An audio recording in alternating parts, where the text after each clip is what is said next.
Hey everyone. Hi. Hello. Welcome to another episode of Alison Rosen is your new best friend. I'm very excited to introduce my guest in a moment. But first, I must catch up with producer Tony Thaxton. Now Tony, hello.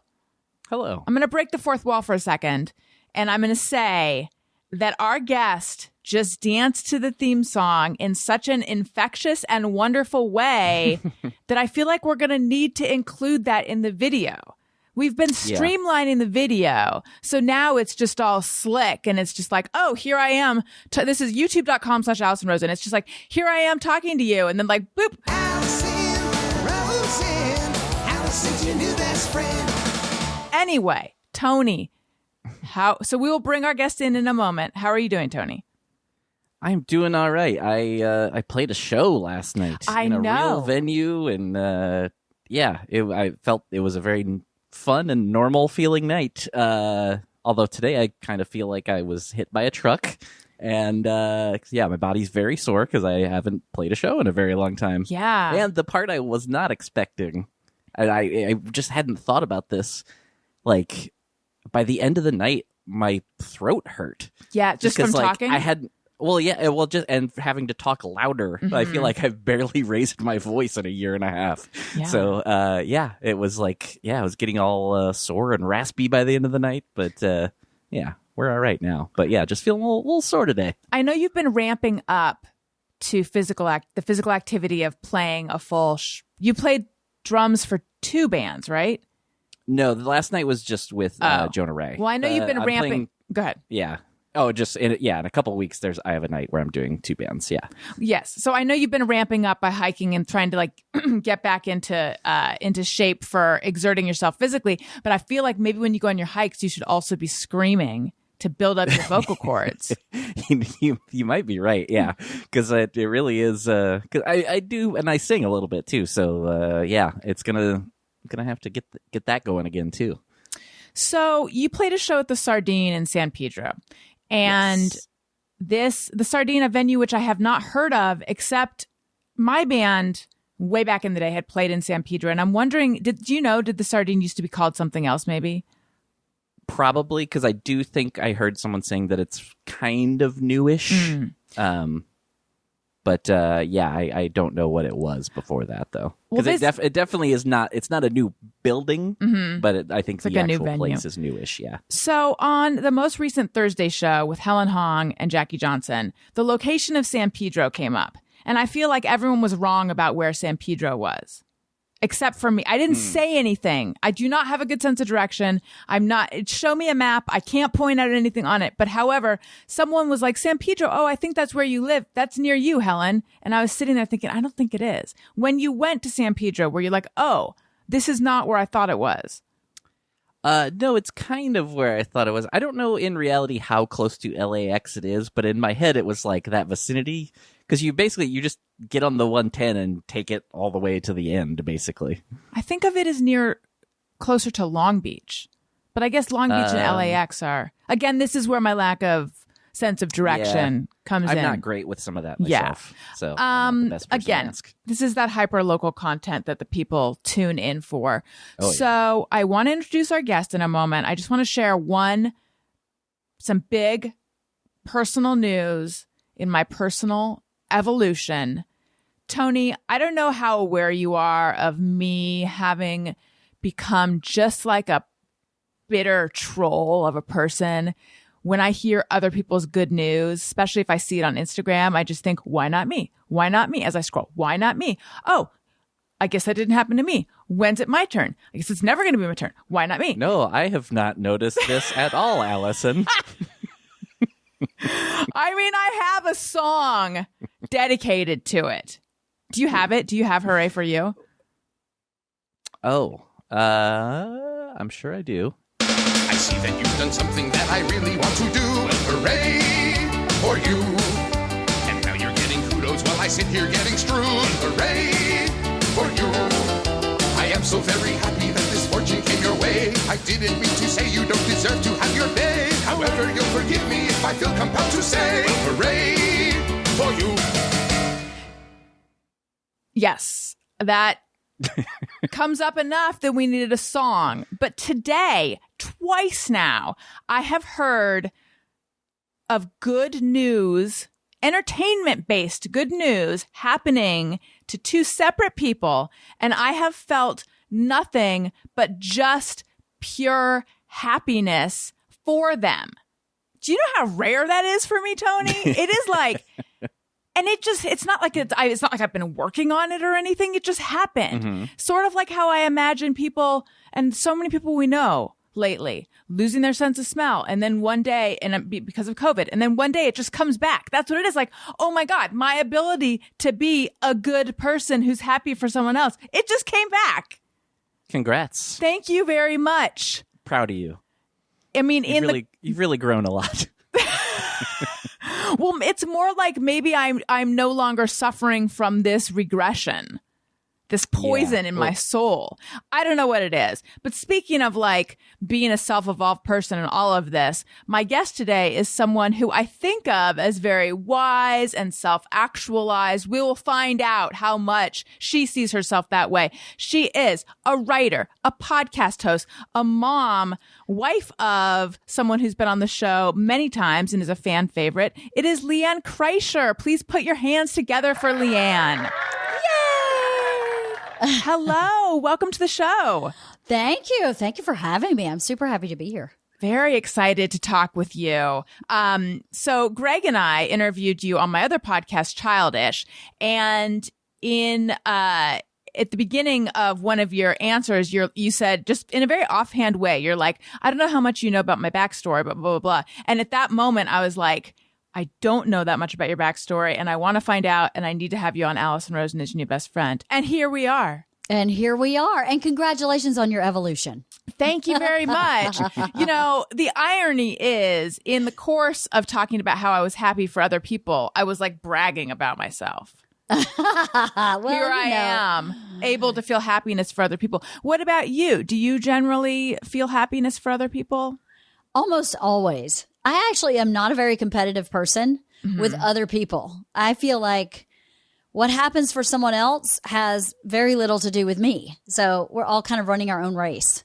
So I compete with myself, but I don't really compete with other people now. Man, you are as pure and good as I think of you as. I don't know about that. I really do think of you as like very wise, mature, self-actualized. How much?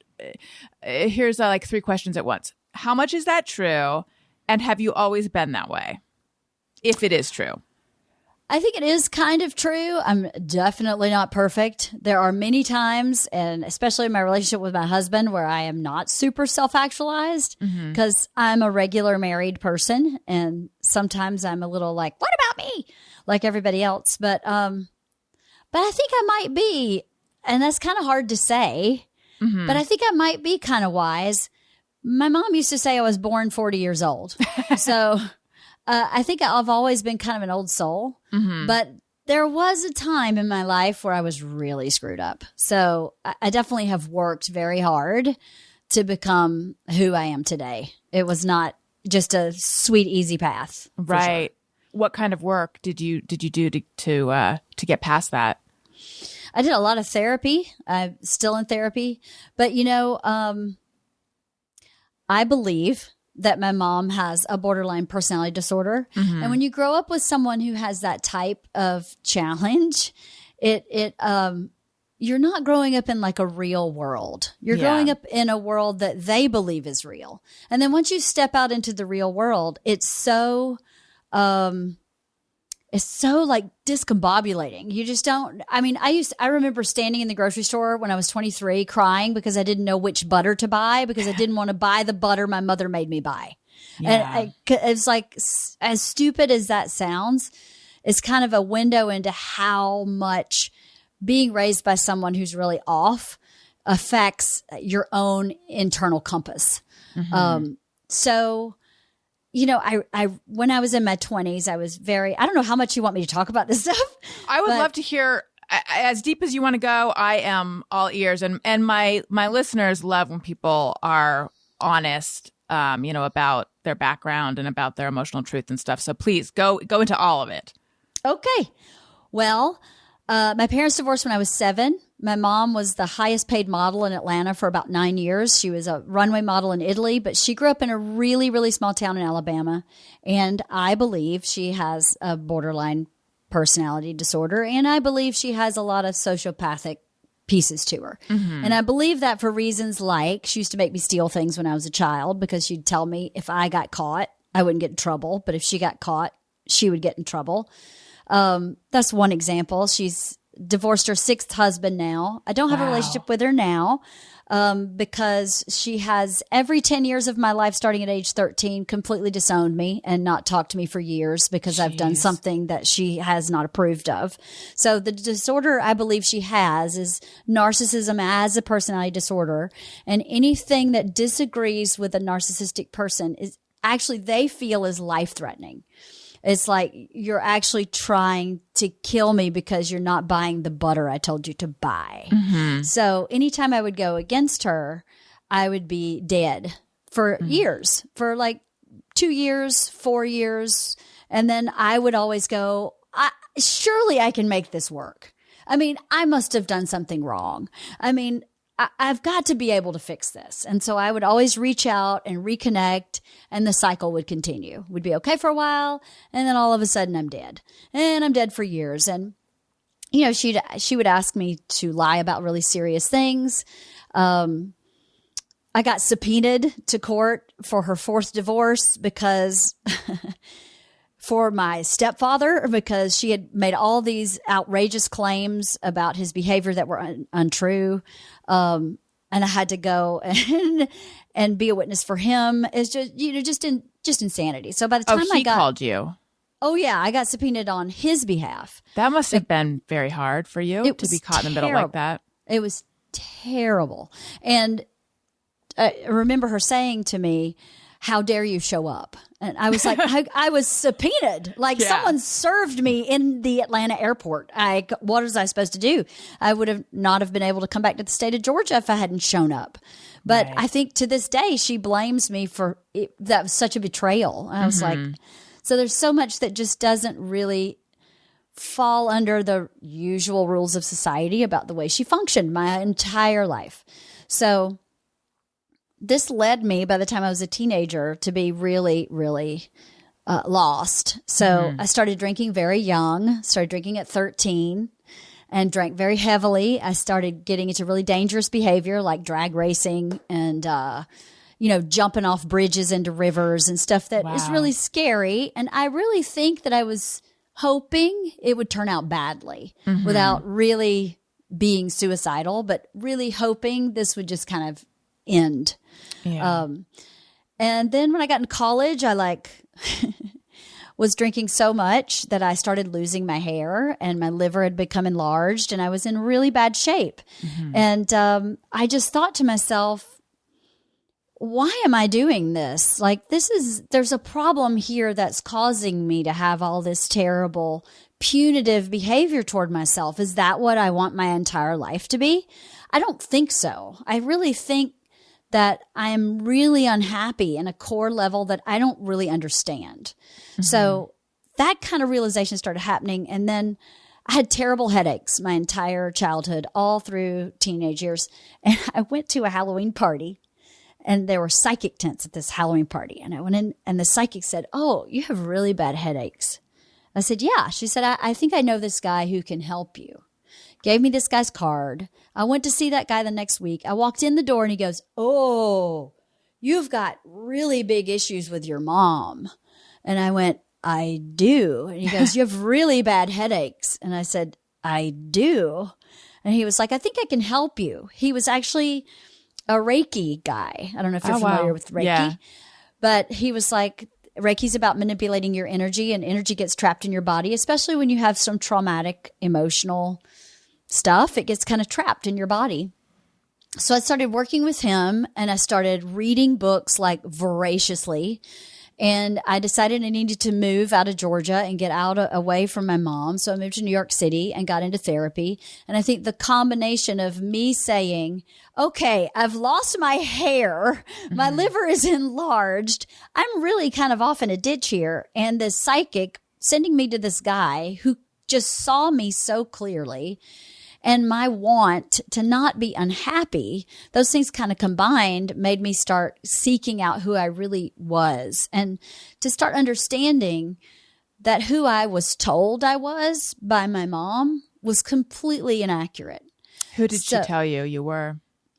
She told me I was a really bad person. She told me that I was a really bad daughter, that I betrayed her all the time, that I misbehaved a lot. She told me I was fat. I weighed 100 pounds. Oh. She told me that, I was trying to be a writer. And she was like, well, you'll never be a good writer because you think too much. Yeah, she thought I was gay. She thought I was gay forever. And I'm like, I'm totally not gay. I actually have had lots of boyfriends. Mm-hmm. Why do you? Right. Why did she insist on that? Like every single piece of my real self, she would attack. Mm-hmm. I want to be a writer. You'll never be good at that. Well, I want to do, I don't know. I don't remember what else I wanted to do when I was young, but why do you think you'd ever be good at that? I don't know what you're thinking. She didn't hit me. She didn't throw me across the room. I was not molested, but I definitely grew up in an environment where I could only make her choice. There was no other choice. It was so, let's put it this way. When I was 8, I broke my ribs jumping on the trampoline and I didn't tell her. I didn't tell her for a week because I didn't want her to see any vulnerability in me at all. It was so unsafe to have any vulnerability. Right. And I don't know if you ever broken your ribs. It's really bad. It hurts a lot. Yeah. And I just was like, I'm just going to go in my room and just close the door and just deal. And then you did finally tell her? She caught me crying and she got really mad at me because I never told her. And there's lots of other things she did. Like she was very controlling with my bowel movements. Like she tracked my bowel movements when I'm like 10, 11, 12 years old. I took 21 vitamins a day. She used to make me drink niacin. I could only eat like completely whole natural foods, no cheese, no sugar. If I had popcorn, she'd put brewer's yeast all over it because it's super healthy. So everything was just so very controlled. There was no freedom. And when she left my dad, she moved us into a predominantly gay community because she thought the safest place for a little girl was with a lot of gay men, which is really smart, except there are no children there. Right. I was by myself. Was it just you and your mom? Do you have siblings? No, I don't have siblings. No. I don't even have any step siblings. After all these marriages, she's married people who don't have kids. Got it. So she can be the focus. So, but they never work out. And she always goes, it's because he's an asshole. Well, one of the times we stopped talking was because I said, there's one common denominator in all of your marriages and it's you. So maybe you should think, what do I bring to the equation? Like he's bringing whatever he brings, but what do I bring? And of course, then I don't talk to her again for 6 months because that was so disrespectful. And, Bert for a long time, and I think a lot of people who don't grow up with parents who are really, truly unhealthy don't understand when a child is done. When I got pregnant with Georgia, I was done. My mom had again disowned me when I got pregnant and thought it was got pregnant? Yes. It was really disrespectful to her. It has nothing to do with her. It was that's what I mean. It's like right. It's distorted. It's not normal. And Bert kept saying, there's got to be some way, which is what I spent my whole life doing. But when that happened, I went, oh, she will not do this to my kids. Like there is absolutely no way that she will do this. What she did to me, to my kids. No way. So I was like, I'm dead to you? Perfect. Then I'm really dead this time. I'm not trying again.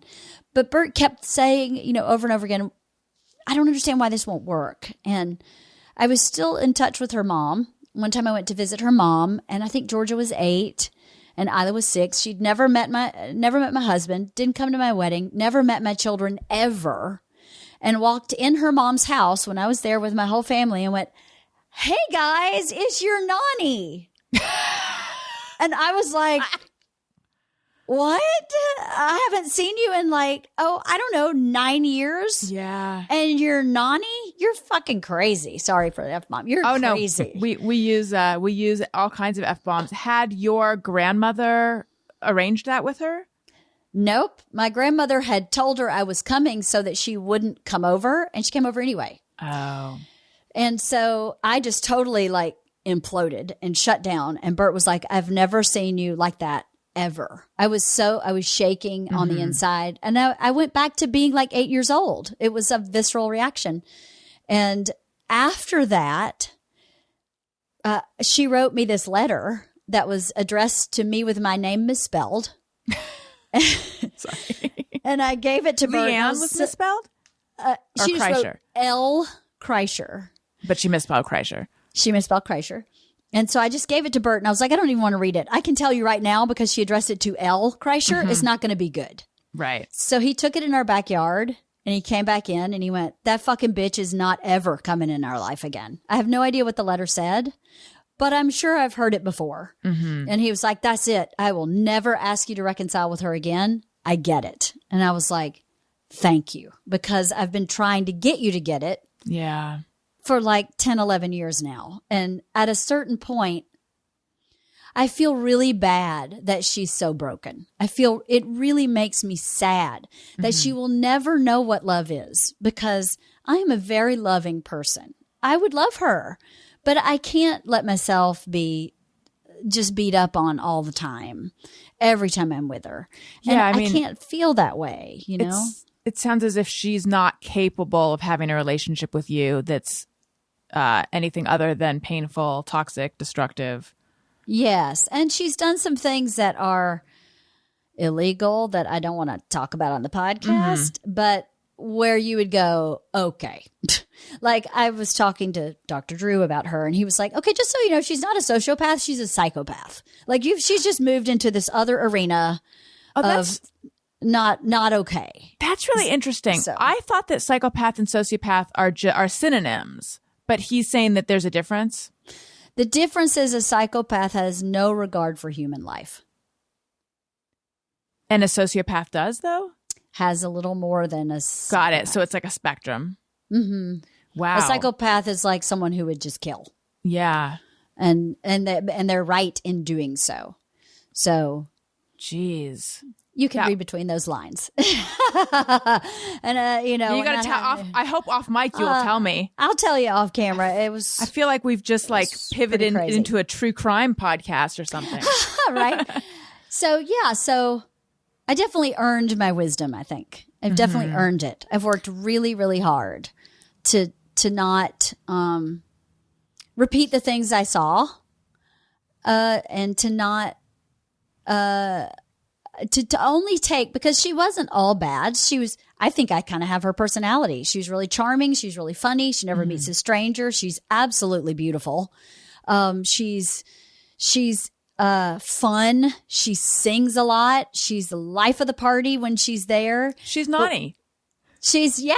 And then when the door closes, you're like, uh-oh, this is not great. Yeah, so, I was going to ask, how was she perceived by the other people around you guys when you were growing up? Interesting question. Everybody loved her. Everybody thought she was just amazing.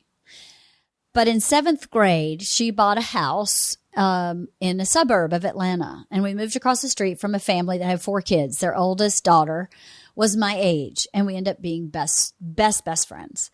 And in the middle of 8th grade, we moved there in 7th grade. In the middle of 8th grade, they built a house somewhere else. And the dad sat me down at the dining room table and said, we have built this house and we have built a room for you. And I would like to legally adopt you because I cannot leave you here with your mother. Wow. And that was the first time someone besides my dad saw her for who she was. And I don't know what she did or how he and his wife saw it and no one else did, but they did. And he was like, I just can't leave you here with her. I can't. And how did you feel when he said that? It completely and entirely mortified. I was so embarrassed. I was so embarrassed that someone saw that. At the time, it was really embarrassing. Now that I look back on it, I'm like, oh my God, I didn't realize how much of a savior that whole family was for me, and how much I model my current life after that year and a half. I pretty much lived with them. I got off the bus from school and stayed at their house till it was time to go to sleep. And most days I just slept there. And my mom didn't mind. I was out of her hair. So, yeah. So I mean, my mom's house was all the furniture was white. You couldn't sit on it. I had to sit on the floor, and I'd go over to their house, and they're like, dogs are everywhere and dirt's everywhere, and everybody's in the pool, and people are fighting and throwing things. And I just thought it was heaven. Yeah. So I thought when I grow up, I would like to have that. I don't think I would like to have what I grew up in. Right. And you kind of do, except I remember you having white covers on your couches. And I was like, how? But you said, I remember you saying something like, I need something that I can take off and wash. That's right. I was like, white can be bleached. Bring it on. I can bleach it. So you're right. I do have white couches like my mom, but they are slip covered and they are bleachable. So I can, that actually makes a lot of sense to me that you felt mortified though, because especially at that age, I would imagine you probably felt a lot of loyalty to your mom and, what am I trying to say? Not only loyalty, but at that age, you don't necessarily feel like a separate person. So it's like someone saying something negative about your mom is also negative about you. That's not true. Okay, that might be true for some people, but I don't remember ever feeling loyalty to my mom. My mom left for about 1.5 years when I was 4 and didn't come back. And my dad kind of like fell apart. And at 4, I think I had to grow up at such a young age. And I think I understood that it was her fault. And I think from that point on, I just didn't trust her. Got it. And then the behaviors that started happening, the lies, I would watch her tell a lie, and I was smart enough to go, hey, wait a minute, that's a lie. Oh, I don't like that. I remember feeling those feelings when I was really young. Wow. And just not trusting her. Like I never felt safe with her. I never felt like I could be myself or show her any emotion. So I spent most of my childhood with her completely deadened of emotion. Because, I mean, I couldn't even take a shit without her watching me. Right. You know, and making sure I actually did it. Like, I don't know any kid that goes, watch this. I'm going to pretend to take a shit, and then I'm not going to take a shit. Nobody does that. You don't think like that. No. Although my son Owen, 2.5, is holding it right now, and it has been days of like. I get that your mom has a, off the charts personality disorder and charted your poop. However, I'm sitting here being like, I am totally doing that with him right now. And every day is a new fiber gummies, Miralax, this, and I'm just holding on. I don't want to have to do a suppository, but I feel like that's where it's headed. But anyway, just saying. He's 2.5 and I was 9. Yeah, no, I was 9. Yeah. That's too old. Yeah, that's really, really violating. Well, see, that's what I'm saying about you being wise from the beginning. You saw your mom so clearly. That's impressive. I don't know what that was. I don't know, but I did at really young. I just didn't trust her. Yeah. So you have 2 daughters. Have they never met her except for that one time? I'm Nani. It's Nani. And I was like, what the fuck word is Nani? I mean, I'm from Georgia. That's like an Italian name. What are you talking about? But I continued to be still close-ish to her mom and dad. And when her dad passed away, we went to his funeral. And I saw her again there. And so bizarre. She spoke to me one time at this funeral. And she gave me this very self-righteous speech about honor and how a child should honor their parent. And it was a long speech, and it was very, very intentional on her part. And I just watched her give me this load of shit about honor. and thought, you are one crazy ass bitch. I'm so glad that I don't have you around. My kids were with me. So she did this in front of my 2 daughters. And they literally were like, when it was over, my oldest daughter went, what was that about? I think Georgia was probably 12 maybe when that happened. And I was like, that was about history. That was not about now. Yeah. So let her have her history because I'm not living in that. I've moved on. Wow. Yeah. So you moved to New York, got into therapy, and is that the point that things started turning around? No, I think the thing about therapy, if you're really going to do it, it's really hard and it hurts a lot. And the time that I was in New York was very dark. Like I cut all my hair off. I started like dressing like a boy. I got really lost in trying to find myself. So it was very difficult. Living in New York, the semantics of living in New York was awesome. I loved the city. I loved all the, the stimulation. I loved the park. I loved the buildings. I loved all that. But then I'd go home at night and still, I was just really determined to work on myself. I was determined to be happy. And I just didn't know how to be happy. So that took a lot of work. It was like kind of like gutting a fruit so that you can use the peel to fill it up with something else. That's kind of like what I did in New York. New York was a very difficult time for me because I was super committed to kind of pulling things up by the roots. So I cried a lot. I used to lock myself in the closet and just cry because I didn't want my neighbors to hear me crying and think, what's happening in that apartment? Yeah. But I was like, it's really kind of the only way through it because a lot of my pain was from being a child. And, sometimes you don't even understand your feelings when you're a child, but they're still in your body and your psyche.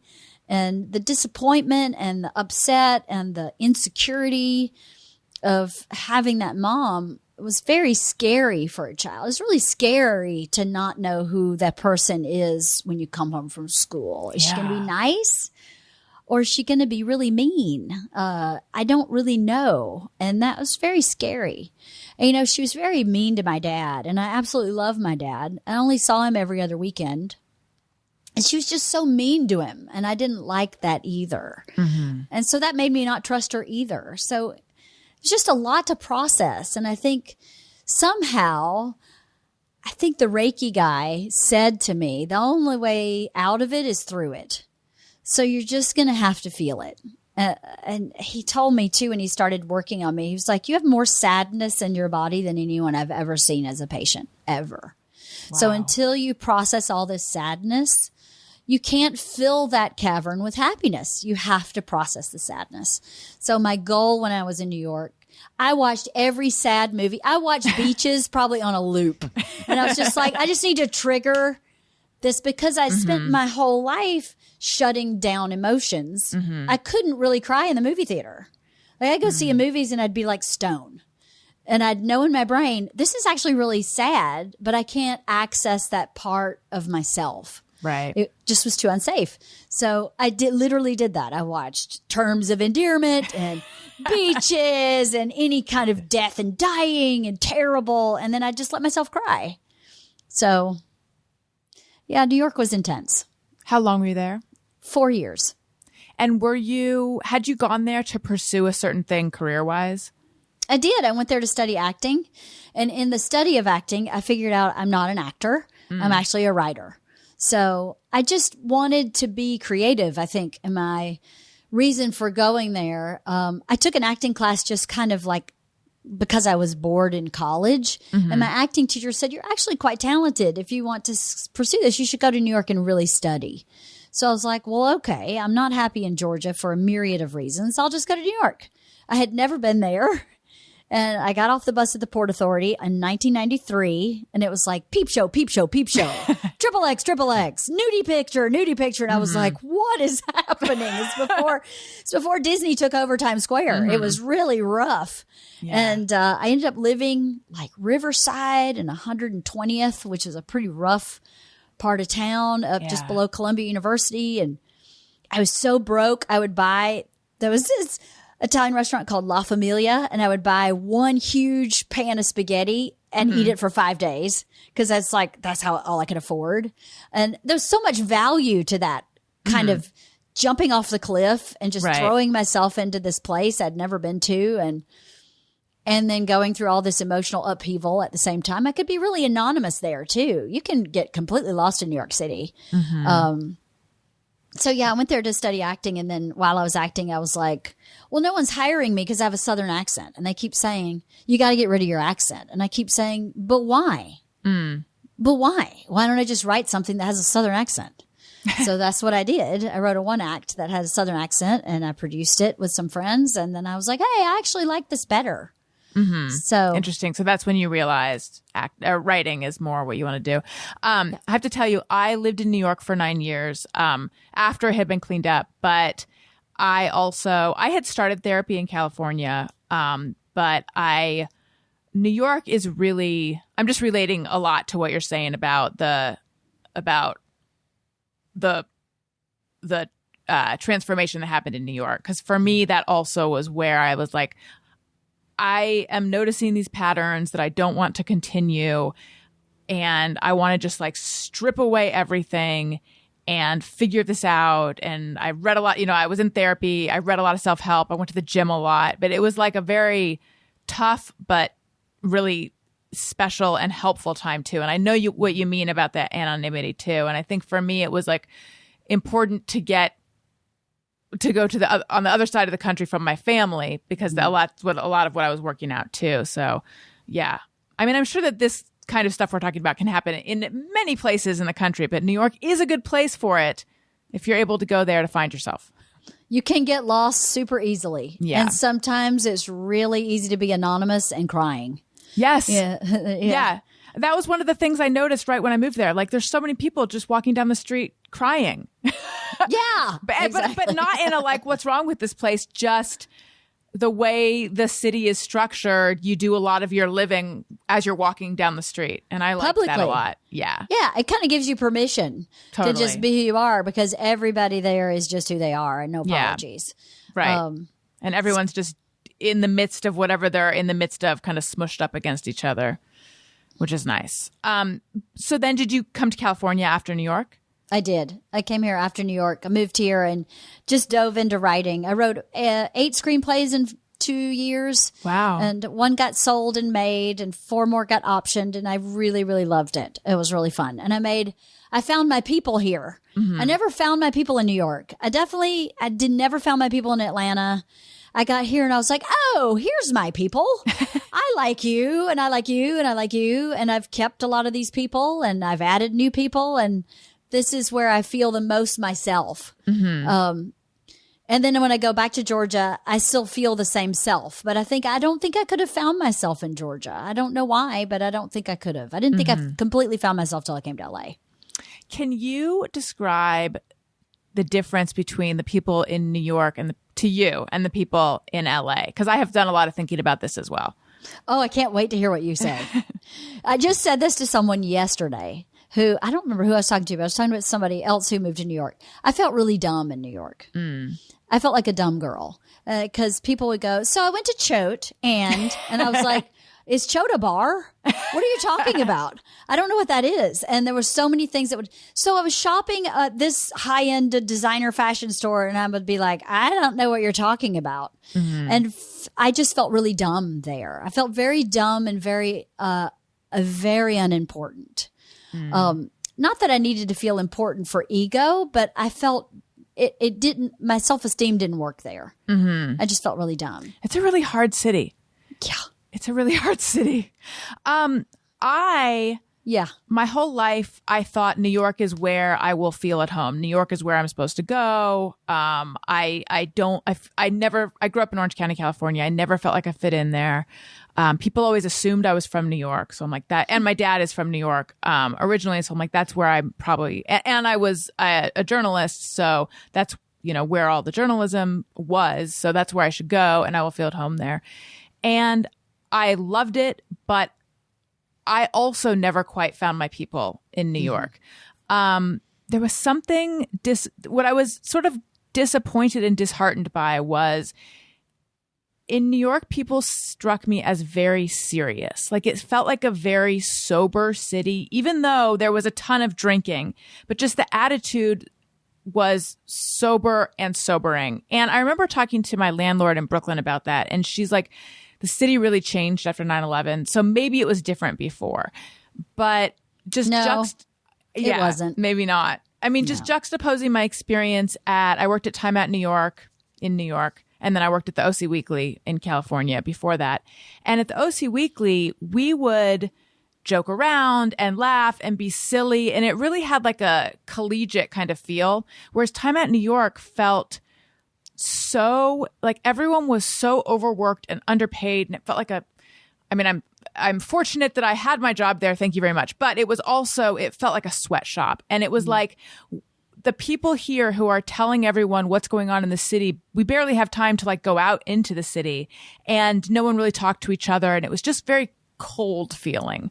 I didn't have that experience in every like work situation in New York. I had plenty of laughs and a lot of fun in different situations, but for the most part, I just like to be lighter and sillier at times. And I couldn't find that sort of light, silly absurdity in New York. And then I came back to California. I moved back and I wondered, am I making a mistake? I don't feel like I'm done with New York.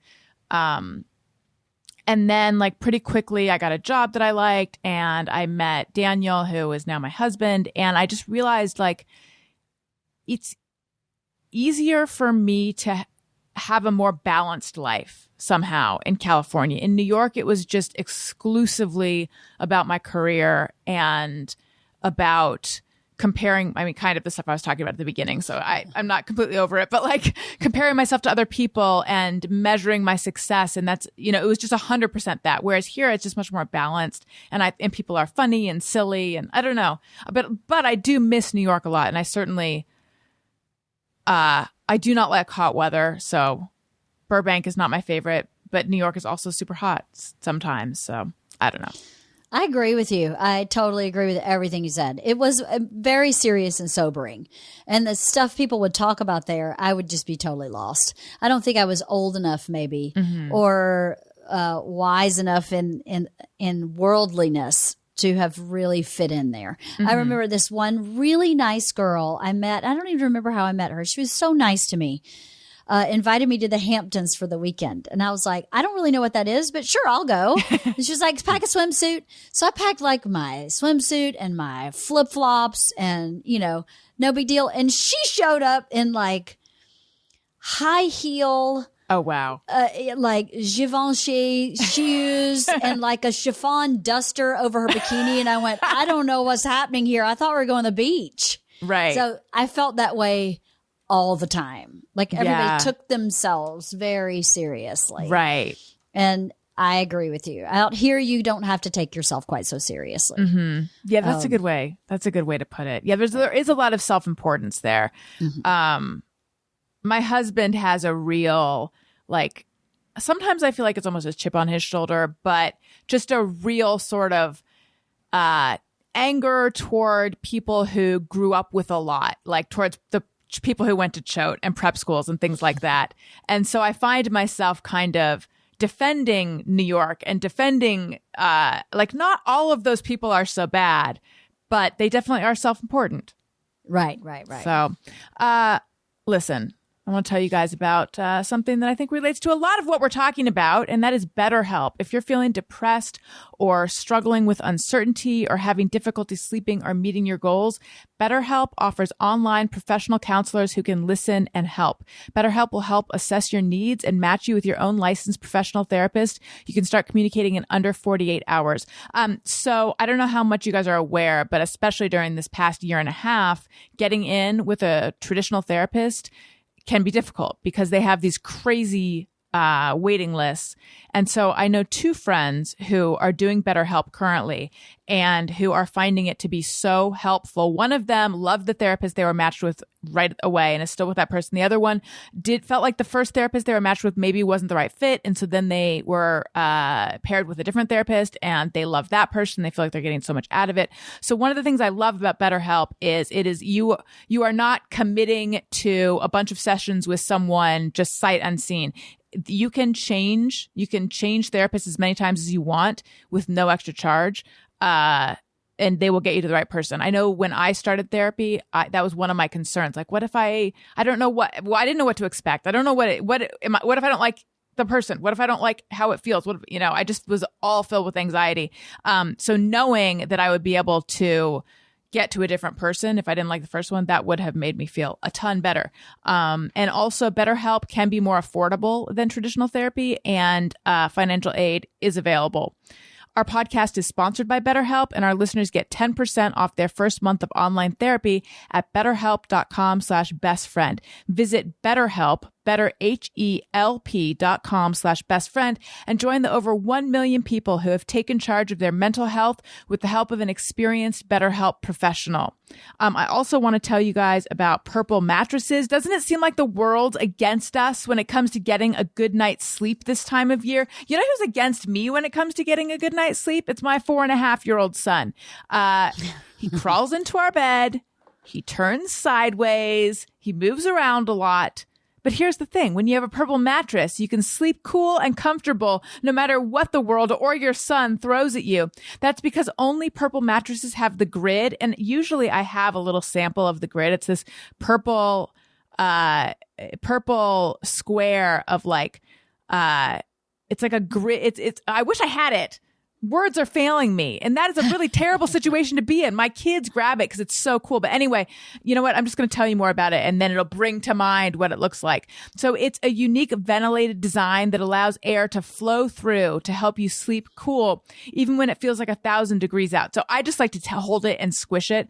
It's like, it feels so good, and sleeping on it, putting your whole body on it and having the air circulate through this grid design, it's amazing. The grid is amazingly supportive for your back and legs while cushioning your shoulders, neck, and hips, no matter how you sleep. So not only is my Purple mattress the most comfortable mattress, it has made me sleep more soundly and effectively, and I know it will for you too. Try your Purple mattress risk-free with free shipping and returns. Financing is available too. Purple is comfort reinvented. Right now, you get 10% off any order of $200 or more. Go to purple.com/bestfriend10 and use promo code bestfriend10. That's purple.com/bestfriend10, promo code bestfriend10 for 10% off any order of $200 or more. Purple.com/bestfriend10, promo code bestfriend10. Terms apply. Okay. So I would love to hear how you met Bert. How I met Bert. Well, we met twice before I remember meeting him. I have no memory of meeting him the first 2 times we met. One time he walked in on a writing session. I was writing with a partner and I was really angry. I have no memory of that at all. And then we met at a yoga class. No memory of that at all. But he remembered it. So the third time we met, we went bowling. So a friend of mine who was in a couple invited a bunch of people bowling. So we split the teams into singles and couples. And I was on the singles team and so was Bert. And we bowled all night. At the end of the night, I said to his roommate, "Hey, he's pretty funny. Why don't you give him my phone number? I mean, we'll go out a couple times, but I'm definitely not getting involved with a comic." Famous last words, right? So had you dated comedians before? Is that what made you say that? No, but never. You just knew that you didn't think that was going to work out for you.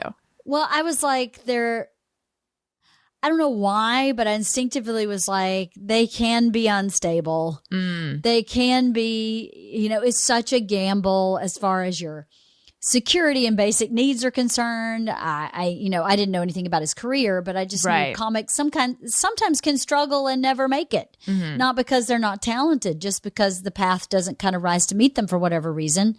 And, a girl's got to take care of herself too. Yeah. So I was like, oh, wait, we'll just have a good time. And then we'll be friends forever. That's actually what I said. We'll go out a couple times and then we'll be friends forever.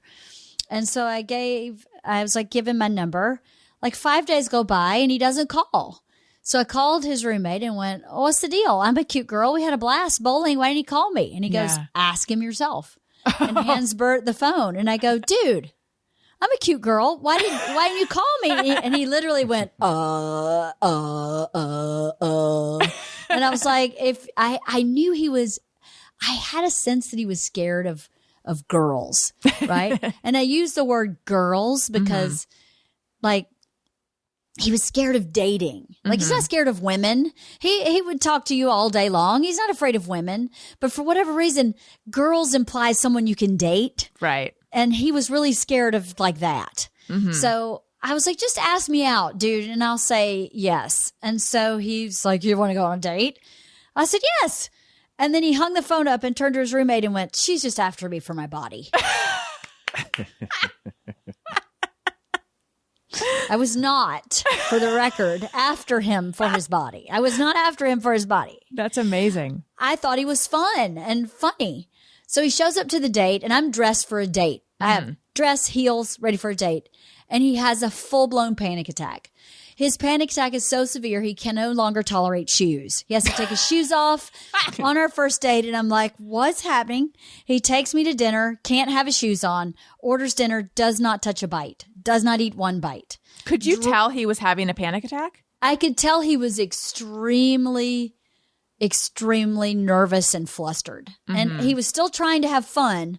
But I was like, he's really nervous. Like I'm not doing anything but just being myself. So I'm making him very nervous. Yeah. But he wouldn't let our date end. Like we finished dinner and he's like, how about we go over here and get dessert? Okay. How about we go over here and get a drink? Okay. We close the bar down. He walks me home. He's like, how about I come in? And I was like, how about I see you another time? Right. He calls me at 9:00 the next day. What are you doing tonight? Aww. Next day. What are you doing tonight? Next day. What are you doing tonight? And for what I believe in signs, I'm such a weirdo that way, but I believe in like signs. And the first time he told me his telephone number, I remembered it. Very first time. He gave me his number and I remembered it. And I went, that's interesting. And then a few other little things like that happened really right in the beginning of our relationship. And I thought, I should pay attention to this guy because that's not a coincidence. What were the other signs? I can't remember, but I remember the phone number. That was the first one. I remember thinking to myself, this guy has a great voice. I could listen to that every day. And then I just remember little things like the phone number incident happening and my sixth sense going, you should pay attention here. So after some time, I was like, wow, I've been dating these like, 3-piece suit, real stable, super good looking, completely without personality people, thinking that's what I needed. Were you just using them for their body? Yes, I was. In fact, I was. No, I didn't know. I don't think I understood what I needed. So, so we dated for a while and then we were like, oh yeah, I think this is actually going to work. We're really good friends on top of being, in love. But when we were first dating, we were both very broke and our dates consisted of like Scrabble tournaments. And we were like, if we can play Scrabble for 6 hours, I think we're going to be okay. So that's kind of how we started.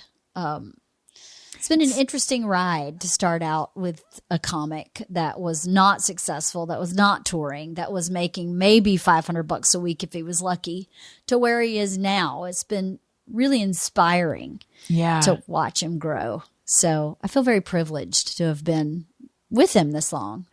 If you were to put into words what it was he had that you needed, like what would you say it is? Because it's interesting. I know exactly, yeah. It's so interesting the way life works because I think that hearing about your upbringing, someone might think one of these like super quote unquote stable 3-piece suit guys, like that would be good for you. And then it turns out to be Bert, who's somewhat unpredictable. Well, I think that is a double-edged sword. I think Bert is not a narcissist, but he is very self-focused. So one might mistake that as narcissism, but that's actually not it. He's not a selfish person. He's very giving, but he's very self-focused. And because of my upbringing, I'm not really comfortable being cared for. Like a lot of women want to be cared for. I don't really like that so much. It makes me feel really uncomfortable. So I think that kind of worked, that he's not someone he's a very caring, loving person, but he's not a doting. Like, does it make you feel smothered, or it's because your mother was so focused and controlling, or because you never had someone who cared for you, it feels weird? I think kind of both. I think this focused and smothered, I do feel very smothered if someone's like, so now what do you need? So now what are we going to do? So now I'm like, oh my God. So now I'm going to go in this room by myself for 15 minutes and then we'll be back. So I think it's that. And I think the other part of it was, this sounds really funny, but from the beginning, he was so in love with me that I thought, this guy's never leaving. Like, my experience of love was, if I make my mommy mad, she leaves. And she leaves for real. Like, she left for 1.5 years when I was 4. And then she left again for like 2 years when I was 13. And then she left again when I was 23. And she leaves like done. She leaves and she takes her whole family with her. Like, when she leaves, usually no one in her entire family will speak to me. They're all, it's too much trouble to go against her. So they just stay in her little cowboy town. Right. And I ride off by myself. So I just had this sense that he would never leave. Like, I would have to do something so egregious, which is so out of character for who I am, to make him leave, that piece of it, I thought, well, that's where I need to be, is somewhere where I feel seen for who I am and adored for it. Even with my warts and my flaws, I for sure feel that way. That Bert feels that way about me. And my dad always felt that way about me. There was nothing I could have done that would have made my dad not love me. So I'm sure these 3-piece suit guys had all that somewhere inside, but I couldn't really feel it the way I felt it from Bert. Yeah. So. Oh. It was undeniable sweet. From Bert Kreischer. He's a very sweet guy. When he called you at 9 a.m. the next day, did you hang out like nonstop? We did. I was like, I'm actually going to yoga. You're welcome to come with me. And he was like, okay. I didn't change my life for him. I continued my life and invited him to join me. So, and he did. So, and I joined him in his life some too. He's an excellent cook. If I could go never cook again, I'd be good. And so we'd go to yoga, and then I'd go to his house and he'd cook me dinner. And then we go for a hike the next day, and then I'd go to his house and he'd cook me dinner. So it kind of evolved like that, where we kind of wove ourselves in and out of each other's lives. I definitely didn't just go, well, let me just see you every day. I remember there was a certain point where I was like, we don't have to see each other every day. It's cool if we don't see each other. And he was like, no, but I want to see you. Aww. But I want to see you. Like, you're the person I want to see. And I thought, that's so nice to hear. And then at the same time, the flip side of the frat boy that I married, we were at a party after we'd been together for like 3 months. And he was like, yeah, this is my friend Leanne. And I went, I'm your girlfriend. And he goes, well, I mean, we're not using that terminology. And I was like, dude, I'm 31 years old. You spend every waking moment with me. I'm your girlfriend. So call me your girlfriend. And he goes, yeah, I guess you're right. I think you are my girlfriend. I'm like, yeah. Frat boy that you are. Yeah. So that's so good that you knew yourself and what you needed, though. Again, I'm dazzled by your wisdom, LeeAnn. I don't know about dazzled. I have to say, I dated a lot of guys. I really tried to figure it out, and I dated a lot of duds. A lot of great guys, but there were a lot of guys where I was like, why am I here? This is not at all what I want or need. So it wasn't that easy. It just kind of happened because I worked at it. You mentioned how it's been really inspiring to watch his trajectory from, struggling comedian to super successful now. Along that path, has the success introduced challenges into your life, marriage? Yeah, for sure. Bert has something that we call Bert Mode. And when Bert's been the king for too long, he has a hard time just being Bert. And so if he's been on the road for a while, we have a period we openly call reentry. Where I'm like, we're in reentry. So that means I'm going to push back when you say, hey, babe, how about you do every single thing for me? Because you have someone else who's been doing every single thing for you. And that's not the nature of our relationship. And I think if I would let it, so would he. He'd be like, works for me that you do everything for me. And I am not going to be that person. So sometimes that hurts his feelings a lot. And sometimes I'm impatient with his hurt feelings because I feel like after this long, dude, you should have figured this out. You don't just come home and start bossing me around like I work for you because I don't work for you. And you get your feelings hurt. And why? Why are we doing this again? That has been a challenge, that kind of cyclical reentry that happens. I have some of, not the same thing, but I am relating to the, I hope my husband doesn't hear this, but if he, I love you, honey. But there are certain things where his feelings will get hurt over something. And it's like, we have been through this so many times. And I find, because I want to be the person who, when someone's feelings are hurt, compassion is what I lead with. But I do find myself that is not, my go-to, but I am, like you said, I'm impatient. Or like you said, you're impatient. I also am impatient because I feel like, yeah, we have been through this, and I am, your hurt feelings are a sign that you're not seeing me in this situation. So how do you deal with that? How do you work your way out of that? That's a really tough one. Sometimes I don't. Sometimes I just have to eat it. And that's a flaw that I have. Is because sometimes, my comic husband can be very fragile and can be very reactive and emotional. And we joke all the time that he's the woman and I'm the man in this relationship. I do not get my feelings hurt ever. I mean, it is so hard for you to hurt my feelings. I don't take things personally. If you're in a bad mood, that has nothing to do with me. You can rant and rave all day long if that's what you need to do. But I mean, he calls me dead inside because I don't take that shit personally. I just go, your bad mood has nothing to do with me unless I pissed you off, and then let's talk about it. But that's not how he functions. So sometimes I have to just say, what is it worth for me to really get into this with him?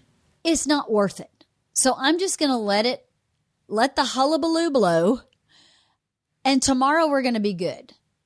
But I'm not sure that's entirely healthy because I don't always get a voice. So like you said, like you just described, Bert's feelings are hurt, but my side is never considered. Like, my wife would never do that intentionally. Or, my wife didn't mean to hurt my feelings. Maybe I should give her the benefit of the doubt. Oh, that never happens at my house. I have always intentionally tried to destroy him. And I'm like, dude, I would never do that. That's not who I am. But that's how he feels. Right. And so I try to just kind of say, let him have the feeling, because anything I say sort of makes it worse. If I try to say, but let's consider the other side. Oh my God, it just makes it so much worse. I can consider the other side the next day when all these feelings have calmed down. But sometimes I want to say, motherfucker, shove it up your ass. We have talked about this 8,000 times and I'm fucking sick of it. Grow up. Like, that's how I feel. But what do I get from saying that? Yeah. I get a huge fight. Is that what I want? Or do I want to work it out? Well, the person that I married is not a person who can bring his level 13 emotions to a 3, which is where they should be in the moment. He can't do that. So it'd be like me expecting an 8-year-old to drive a car. I can't expect an 8-year-old to drive a car. Right. So I can wait till the 8-year-old turns 16. So that's what I kind of have to do. I have to wait till the 8-year-old turns 16 the next day, and then we can drive around together. But it is very frustrating. It's one of the reasons I'm still in therapy, because I'll call my therapist my weekly session and go, here's what happened. Here's where I should be vindicated. Here's what I did right. And she'll just, walk me through it and validate me if it's necessary and tell me where I screwed up if I did. And then I can kind of process it out. Mm-hmm. So I don't know if that's healthy, but that's kind of how I do it. It seems like it's working for you guys. I mean, it seems like you have a lot of clarity about it too. One thing that I saw my mom not do that I was determined to do is this goes back to the very beginning of your podcast, is to want the other person to be happy as much as I want myself to be happy. Not to want them to be happy more than I want myself, but to at least be mindful that their happiness matters. Yeah. And so if I can always do that, then it makes my endurance of whatever drama is happening for Bert easier, because I really do want him to be happy. I don't want him to feel this way. So if I can kind of keep in mind that my role, at least, is to make sure that I'm always mindful of his happiness as well as my own, then I feel like I'm doing a good job. Even if we have a contentious fight, or even if we don't get over it till the next day. If that's my intention, then I can't do much better than that. That is a really good intention. Wow. So we have some questions that listeners sent in. I take questions so I'm on Patreon, patreon.com/Alison Rosen, all sorts of fun stuff there. Weekly bonus episode called The Friend Zone. Zoom parties. There's a level where you can text me and I will text you back. Yesterday I was on the exercise bike watching The White Lotus. Guess who got to hear about that? It's the people. I should be paying them to tell them, but they're signed up to hear about that. Tony, what am I for? Oh, I know. On the Thursday group show, the patrons get the videos to those shows, and that's super fun. So patreon.com/Alison Rosen, and you can submit questions for guests. And I always forget to mention till the very end when I'm talking about something else. And then I go, oh, wait a minute. I meant to tell you. So I'm just going to remember, and I'm going to tell you now. If you sign up for an annual subscription, you get 2 months free. So it's 12 months for the price of 10. Okay. Let's answer some questions. Questions from our fans. All right. So first is a comment, not a question, but Leanne Ward says, I'm looking forward to this interview. She was a hoot on Childish, especially when she demonstrated how she talks to her chickens. Yes, how are the girls? They have passed. Oh, no. A possum got in the coop. Oh, no. And I thought I'd gotten rid of the possum, and he was a sneaky sucker. And they're really stupid. You know why? He killed the chicken to eat the egg. Where does he think the egg came from? Is the egg just going to magically appear next day? Right. No. I was devastated. I was heartbroken. This sneaky asshole snuck in the coop in daylight and stayed there until the chickens went in at dark, and I closed them in at dark to keep them safe, and he killed them. So, but my 2 bull mastiffs got revenge. They caught the possum. Yeah. The possum got in the coop after all the chickens were gone, and the dogs got the possum. Oh, so, boy. Real street justice. Some frontier justice, right? I'm super devastated. And now that we've moved, once we get settled, I will be getting some more chickens. I'm so sorry. How many did you have? 3. Oh, I'm sorry. And I'm sorry that I just, without knowing anything, just asked that question. So hopefully I brought up this trauma. It's okay. It's okay. It's tough. The sweet girls. Yeah. But you're going to get more. Yes. Yes. Yeah. When I was a kid, we had a duck and a chicken. I had many, but at this point, just 1 duck and a chicken. And a coyote got our duck. And they're very vulnerable. Yes, they are. And apparently delicious to other animals. And to us, really. And to us, yeah, exactly. Exactly. Christina says, ask her about her health kick and how she is stuck with it. She looks amazing.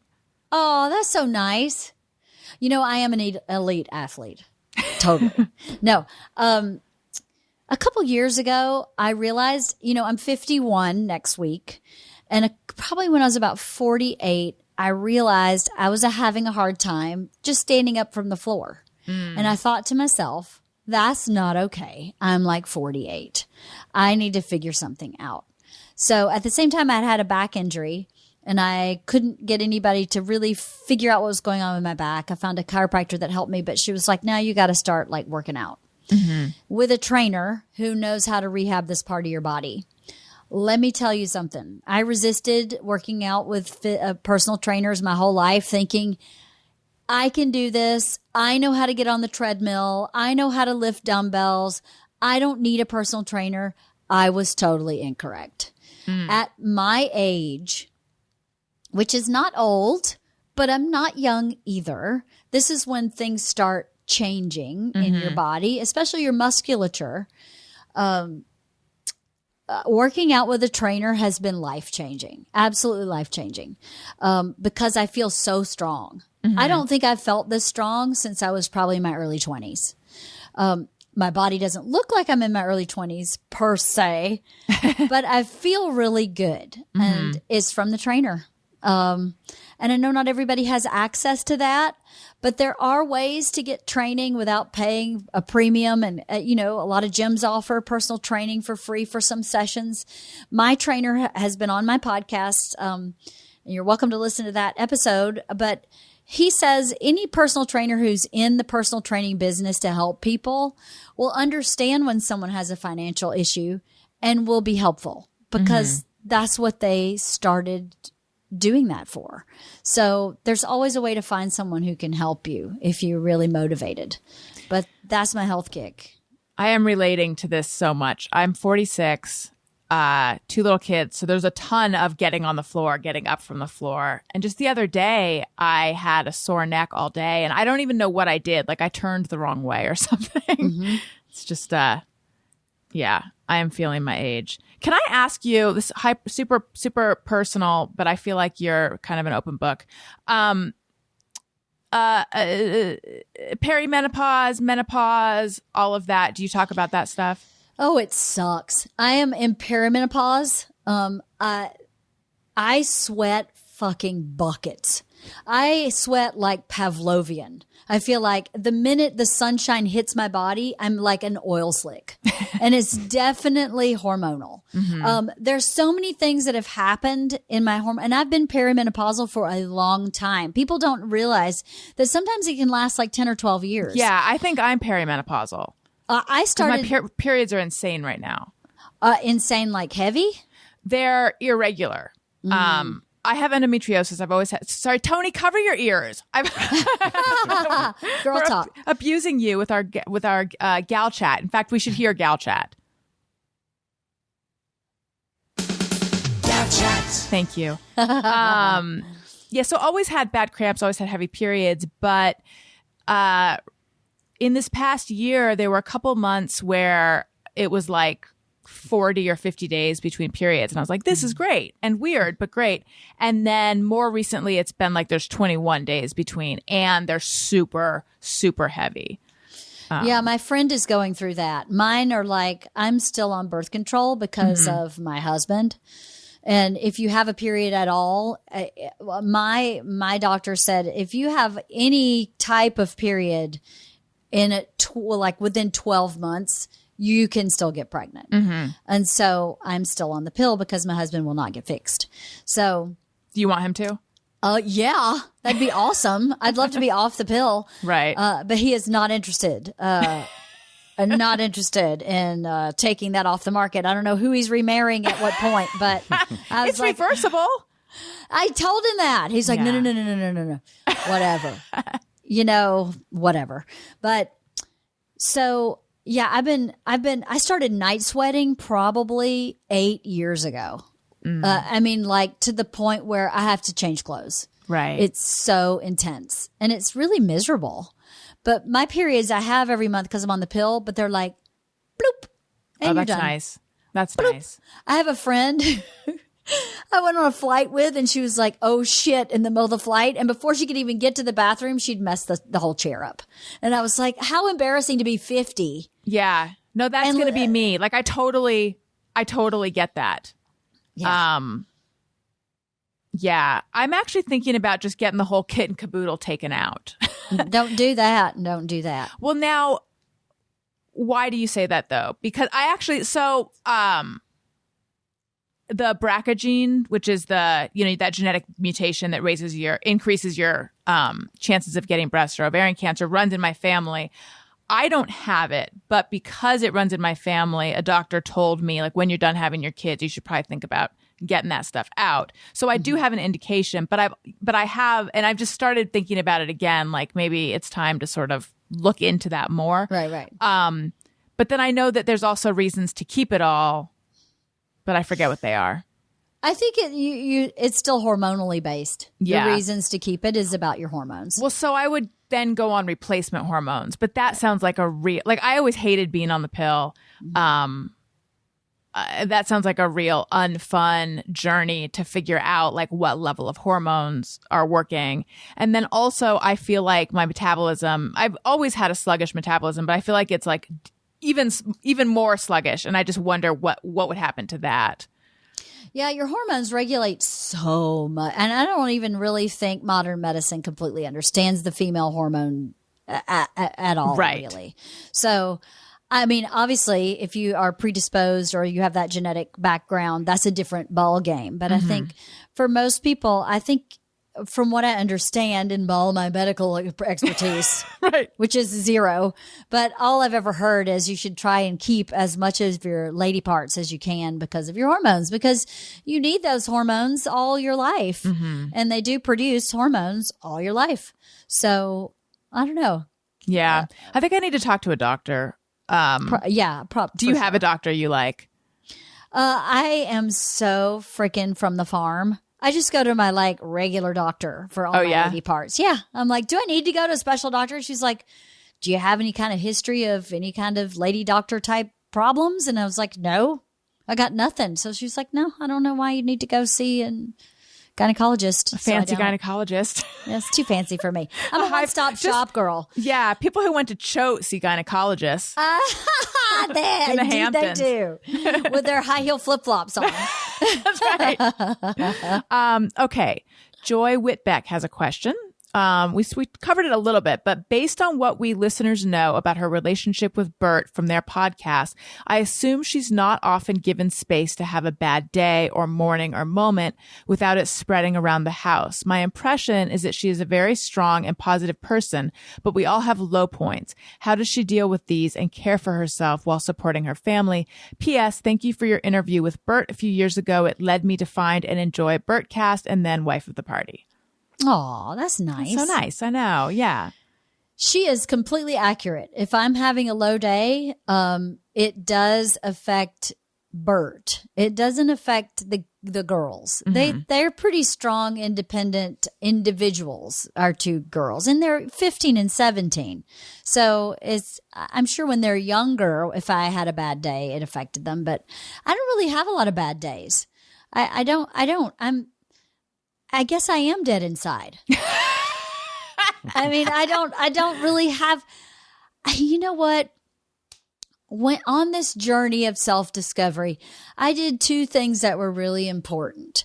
One was I created my own Bible. I am not religious, but I started a notebook where I started collecting thoughts and ideas that were in alignment with what I thought was the best expression of your higher self.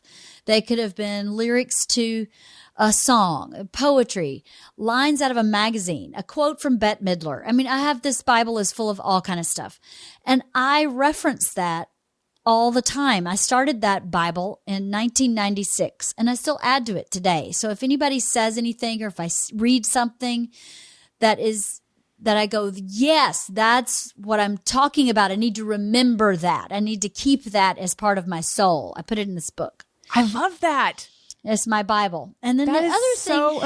I got to do that because I'm always like, I need to make a file of somewhere to go to like remind myself of things like that. But then I don't I'll bookmark an Instagram post every now and again. But that's not the same.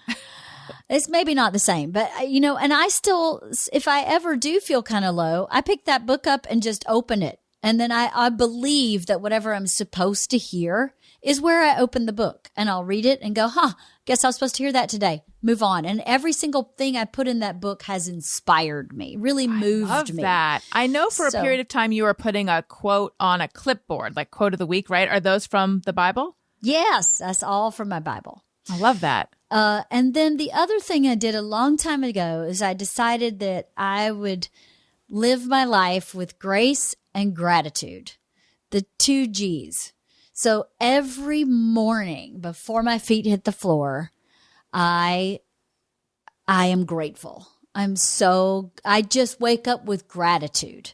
And it's never specific. I'm not like, I'm grateful for my health, or I'm grateful that I am secure. It's just a general gratitude. And every single night I say the Lord's Prayer. And I'm not even religious. Mm-hmm. But that prayer, for whatever reason, is like ritualistic to me, of a way of just saying I am connected to my higher self and to God and to the spirit world, or whatever you want to say. Mm-hmm.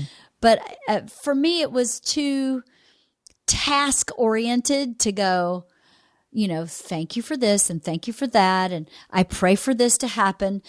And part of me doesn't really believe in that. Mm-hmm. If you to pray for, like, I want to be a millionaire, I think that's disrespectful to the being you're praying to. They should tell you how you are, or the universe should lay it out for you. This is your abundance, or this is your success. And for you to ask for it puts parameters on what you're open to receive. So then you're open to receiving what you've asked for, instead of just saying, I accept whatever it is you give me, and I'm grateful for it. And so those 2 things keep me kind of stable. I really don't wake up in a bad mood very often. It's really rare. Now, if I get sick, like the flu, I'm screwed. Because I'm like in bed, and Bert's like, hey, have you seen my car keys? And I'm like, dude, I have a fever. You know where my wallet is? Oh my God. You can't just help me find my wallet? And I'm like, dude, I have the flu. That's the one time where he has a hard time balancing. But what about when your girls were little? Did you wake up with gratitude then? Like when they were babies? And I'm just thinking about how often I wake up in a not great mood. Not always, for sure. And I definitely had postpartum with Isla. I'm sure I had it with Georgia to some extent, but I definitely had it with Isla. And my heart was completely full of hate every minute of every day. I hated everything. I was very rageful. My postpartum was rageful. It wasn't depression. So, yeah, I definitely had those moments. And I definitely have moments when you have a toddler who's like throwing food at your head. I'm not like, I'm so grateful. I don't want you to think that. I mean, I am human, but I try to start my day, being grateful. Be grateful that I have a kid that's going to throw food at my head. And then I'll have that story to tell when she's getting married and when she has her own kids. I had a bout with postpartum as well. Do you have theories for why you got it with Isla and not with Georgia? Yeah, like where there's for me, I had a traumatic birth, and I think, and it was just like, I was just like, what? My kid had to go to the NICU, and so I didn't get to hold him for a while. And I think I guess it was like 5 months after, I was just like, something's not right in my head. Like I'm thinking of horrible outcomes, and I'm anxious all the time, and this is more than just baby blues. And so then I got back into therapy then. But what was going on with you? I was just angry all the time. I was angry, and I almost had like 2 people in my head where I knew that what I was feeling was not correct. But I was still feeling it, and I couldn't regulate it. Like I'm a super regulated person. I just naturally self-regulate. And I was not self-regulating. And I knew that was not me. Like this is not me. So I remember one time I thought to myself, it would feel so good to throw Isla on the bed and watch her bounce. Just watch her body just go boom. That would feel so good. So I put her down gently and went in the bathroom and broke the toilet. With what? I picked the toilet lid off the tank and just slammed it on the toilet and broke it. And I was like, I feel much better. I feel so much better. I probably should call my doctor. Yeah. So I'm going to call my doctor because this is not, I've now reached a place where this might become unmanageable really soon. Mm-hmm. And, I was by myself. Bert was on the road. So I didn't really have a lot of breaks. And I think I was angry about that too. Mm-hmm. Not angry at Bert, just angry that this is the way it was and that I didn't have any options. And we were so broke, we couldn't afford a nanny. I didn't have any help. And I don't have a mom, so I didn't have anybody to fly in. I have my mother-in-law, but that's different. It's just kind of different. I always felt like I'm imposing, even though she never felt that way or indicated that she did. Mm-hmm. My aunt would come to town and I'd be like, here, take her for 20 days. I'm good. But I would never do that to my mother-in-law. Right. So I don't know. Yeah, mine was just almost inability to control rage till I broke the toilet. And then I went, okay, I think I need to go to the doctor. And then you got help and it abated? It did. You know what? She did some blood work and she was like, you have almost no estrogen in your body. So you need to go back on the pill. And as soon as the pill was in my body for, I'm not joking, like maybe 3 days. And I was like, oh, I feel so much better. Okay. No more rage. It all just kind of went. Not that I didn't ever get mad at my kids, but I didn't have I would love to throw my child down and just watch her. But I didn't have any of those thoughts again. So it was completely a hormonal imbalance for me. That's so interesting. Yeah. And you got help through therapy? Yeah, I went to therapy. I had never been on an antidepressant before. I had been sort of wary of them. Although at this point, like everyone around me was on something and it was helping them a ton. So I was open to it for the first time. So I went on Lexapro and that helped a lot too. And I still see that same therapist now. She specializes in, she sees all kinds of people, but I think she specializes in like postpartum women. Mm-hmm. So, and then, they say that it takes I want to say 6 weeks for the full effects of an antidepressant to kick in, but it's just because I was actually getting help, but within a few days, I noticed that I was actually singing to my kids and without crying and it really turned around pretty quickly. That's great. Yeah. Yeah, it's a shame that it's not. I don't know if it's not socially acceptable all over the U.S. or it's a shame that people can't just let themselves be helped when they have that problem because it is so clearly about an imbalance. Right. And what do you expect? Your body's just completely turned inside out and then put itself back right side in. Yeah. How could you not have some kind of imbalance? It doesn't even the math of that doesn't even add up. Right. Right. I know. And I was surrounded by all these stories of the second I held my child, I felt a love unlike anything I had ever known. And I was like, I'm not having that. What is happening?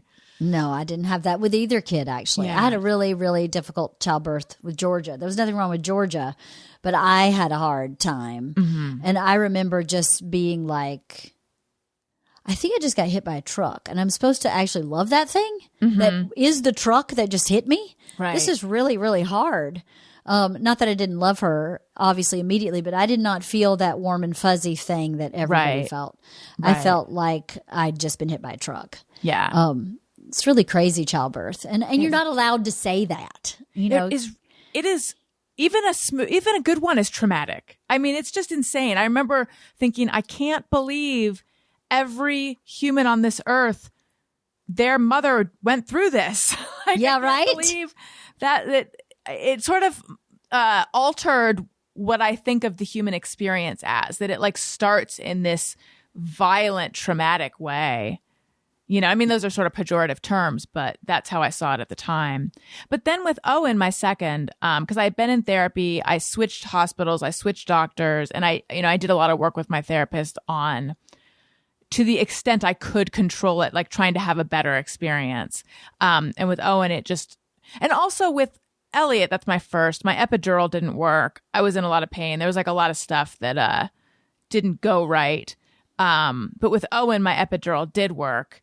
And so, when it kicked in, it felt so good just to be to not be. Did you have an epidural? Yes, and my first one turned into a spinal and did not work. And then my second one worked. And I always say delivering Isla was like giving birth to a feather. Yeah. I didn't even know what was happening. I mean, they came in and were like, okay, time to push. And I'm like, seriously? I don't feel anything. Yes. I had just been resting. It was so different, but because I do this with myself, like I begin to distrust my own perceptions and things. So the more time that passed after I had given birth to Elliot, the more I began to think, well, maybe it was working. Like maybe I imagined this or that, or maybe I don't know. I didn't know what was, because parts of me were numb. And I needed one stitch afterwards. And I could feel the needle going in, but I didn't feel pain. Mm-hmm. So I thought, maybe I'm just so fragile that like the pressure was feeling like pain or whatever. But then with Owen, when I felt what an epidural that works actually felt like, I was like, oh no, this definitely was not working the first time. And then with Owen, I was able to hold him like shortly after the birth and, much more like the kind of birth you would want. And I remember when I would hold him and like do skin to skin, I really did feel that calm and that peace and all that stuff that you're supposed to feel. So that was very nice to be able to experience that. Yeah, I felt similarly. My labor with Georgia, when they botched my epidural and I had a spinal, that meant I was fully paralyzed, like completely paralyzed from the waist down. And then as soon as the medication would wear off, I'd go to full pain. It made me vomit the entire time. Oh God. I tore terribly. I had lots of stitches. And I went into some kind of like, I don't know if it's shock, but I started shaking like this. And then as soon as she was born, I was just like, forever. And then everyone left the room and Georgia was born at 7:35. Shift change is 7:30. Oh, that's not They walked great. out the door and turned the lights out. And no one came back for me for an hour. I sat in the dark and shook by myself for a full hour. I was so traumatized by all of that. That's so awful. So Bert's in like my room where I'm supposed to be with family members. And they're like, all of a sudden they go, hey, where's LeeAnn? No one ever came back to get me. So and where was Georgia at this point? She was in the nursery. They were bathing her and doing all this stuff. And so they sent someone back to get me. And I'm like, it was so awful. And then that is awful. I don't know if this happened for you, but when you have a spinal, your spinal fluid actually leaks. So when it happened, they were like, just so you know, you're going to have the most excruciating headache for the next 10 days. So I hope you have someone who can care for your baby because you won't be able to sit upright. Oh, geez. And I was like, what? And thank God my aunt was there, who's a labor and delivery nurse in Georgia. And she went, yep, this is going to be rough. So you're going to lay down and I'm just going to feed you Vicodin and I'll bring you the baby when it's time for her to eat. And then we're just going to leave and you're just going to sleep and you're just going to cry. And it's just going to have to happen. It's going to take about 10 days for that little piece of your spine to heal. And then you get to withdraw from Vicodin. So isn't it fun? And you'll be constipated. It's going to be awesome. Was the headache super bad? It was so bad that I didn't even feel it. I was having an out of body experience. Oh gosh. Like I could hear myself whimpering as I sat upright. Like he was like, if you lay flat, you won't have any pain. But once you sit upright, it's going to be excruciating, even with the Vicodin. Right. So I would sit up and I'd hear myself go,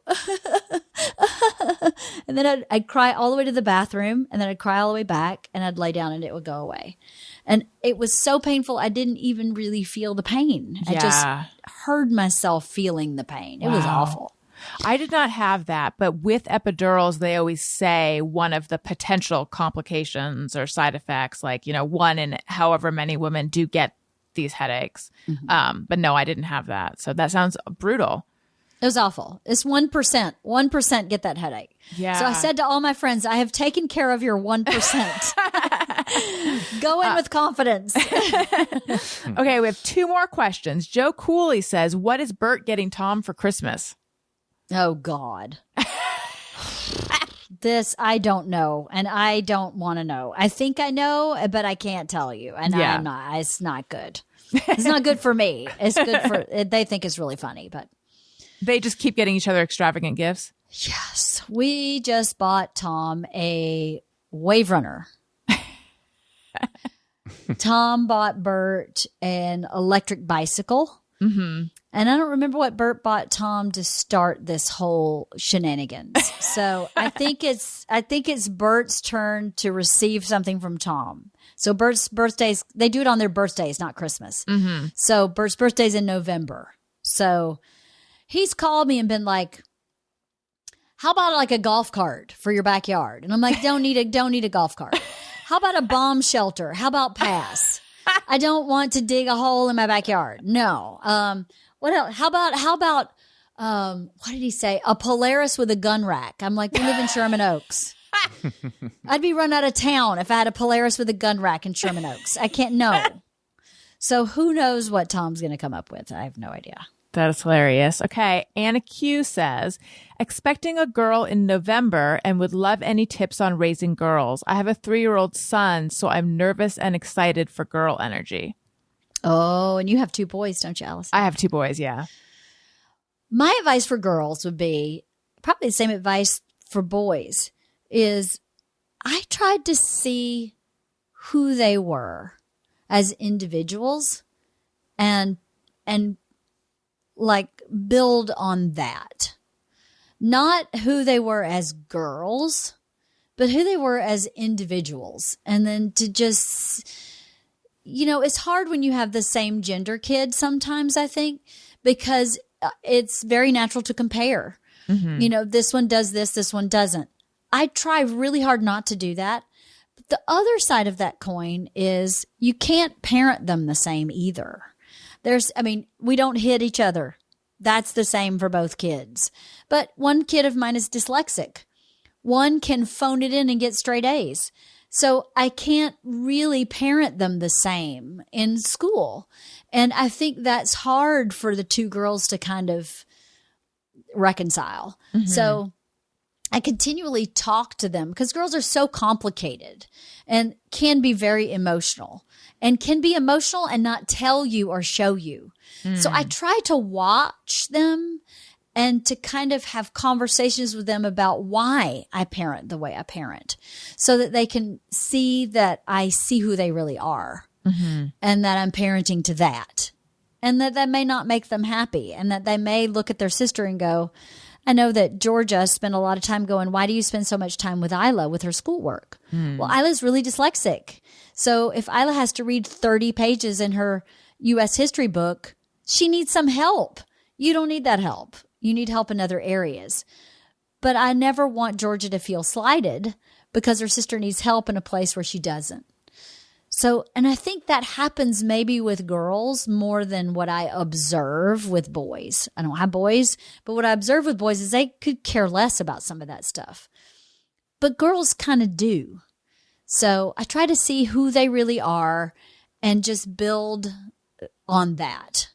And to also say, my girls are so different. You're so lucky that you have a sister who is different from you in these ways. Because you know what? When you decide you're going to lease your first apartment and you can't read the lease contract and understand it, you call your sister and go, hey, can you read this lease contract and explain it to me? And she can. And when your sister is trying to decorate her house, she'll call you and go, hey, does this couch go with this chair? Because Isla's really good at visual art. So if you can show them how they benefit from the other person's differences, I think it's really positive and powerful to help them kind of embrace that instead of being competitive with it. I think girls are far more competitive than boys. Mm-hmm. So I don't know. I hope that was helpful. I think that's really helpful. Leanne, it's been so nice having you on the show and getting to know you. Thank you so much. And we didn't even do just Mirror Everyone or Hey, Go Fuck Yourself, my other segments. So you'll just have to come back someday. Well, I have them prepared. So whenever you're ready, I have them prepared. Well, I mean, I feel like we have to do at least one of them then since you have them. Which one do you want to do? Okay, we'll do the easiest one because the cursing someone out might take 15 minutes. Okay. Wait, hang on 1 second. If we're going to just Mirror Everyone. Is it just me or everyone? Okay, this is something you think or do and you wonder, is it just me or is it everyone? Okay. Is it just me or I'm kind of embarrassed to say this. No, don't be. We reveal all sorts of embarrassing things. Lost the ability to speak. We reveal all sorts of embarrassing things is what I was trying to say. And then you're going to say you're embarrassed about that, but I take a wet cloth and wipe my couch down regularly. Is that just me or is that everyone? Well, I am kind of fastidious about the couch too, but I will take. Okay, well, so my kids, we use water wipe. This is probably so bad for the environment, but we use water wipes all the time. Like those are the best butt wipes I find for little kids. But I've found that water wipes are really good at cleaning up stains as well. So if I see something on the couch, I'll take a water wipe to it, and I do that like throughout the day all the time. But I don't just take a wet cloth and wipe the entire couch down. Is that what you do? Yeah, that's what I do. Tell me more. Well, why? Because I feel like unless your couch is white, and I have a new couch which is not white, you can't really see when it's dirty. So then I don't want it to be dirty. So I like wipe it. And I'm not like this. No, I can have no germs and no dirt, but I have 230-pound dogs that sit on my couch. So I feel like it might be dirty and I can't really see that it's dirty. I feel like this is just responsible couch maintenance. I don't know. I feel like it might be a little quirky. I mean, maybe a little bit. Let's see. Tony, do you find yourself wiping your couch down? No, I can't say that I've ever done that. And I honestly didn't know that was a thing anybody did. It's not a judgment. I just didn't know. Maybe it's just me. I mean, I think that some people would be worried about getting moisture on the couch, but your couch is a material where this is good. But you take a wet cloth, you said? Yeah. Just like slightly damp. Like a dishcloth with water on it. And we have this like performance fabric. It's like a performance fabric. Yes. So. My couch is microfiber. I'm on my second microfiber couch. I love it. They're the best. They're the best. Yeah. So, yeah, Tony, maybe you should be doing this. I mean, hey, I'll give it a shot. Why not? If you guys would like to share your Just Me or Everyone's, tweet them to us at ariynbf with the hashtag JMOE. Thank you for sharing that with us, Leanne. I'm sure that people are going to write in and say that they also do stuff like this. I mean, it just sounds like you're keeping your couch in good condition. Thank you so much for being on the show. Tell everyone where they can find you, where they can find your podcast, etc. Well, thank you for having me. It was really fun. It's always nice to talk to you, Alison. So good to talk to you, too. My kids met you maybe one time, and they still talk about you from time to time. That's so sweet. I know Bert tells me that, or like he sent me a picture, or maybe he put it on Instagram, of my Alison Rosen is your best friend sticker on the bunk bed. Yep. They have outgrown the bunk beds, but that sticker stayed there for a long time. That's really cool. It's really cool that they get to meet people like you, who get to live their best life and live their dream and be an entertainer. And I think it's really cool. Thank you. It's great to see successful women, in any capacity, come in and out of their house. So yeah, they still ask about you and talk about you. It's really cool. I'm so flattered. Tell them I say hello. I will.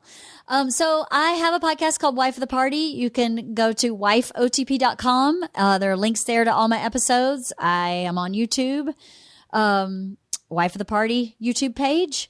And yeah, I guess that's it. That's how you find me. Thank you so much. Listeners, if you like what you're hearing, please make sure that you're subscribed or following or whatever the terminology is in your app of choice so that you get the automatic episodes so that you don't miss one. Subscribe on YouTube, youtube.com/Alison Rosen. Leave us a nice comment on Apple Podcasts. It helps out the show. And follow me on Twitter and Instagram at Alison Rosen.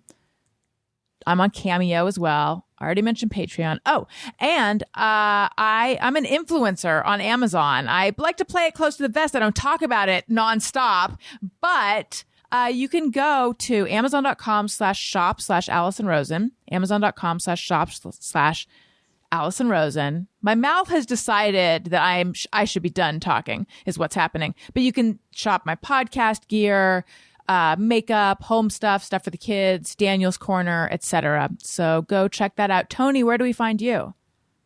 I'm on Twitter and Instagram at Tony Thaxton. And my podcast, Bizarre Albums, every Tuesday.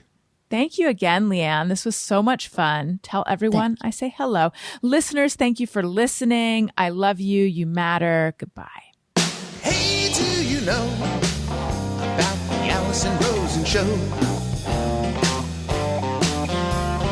We had a good time, but now we gotta go.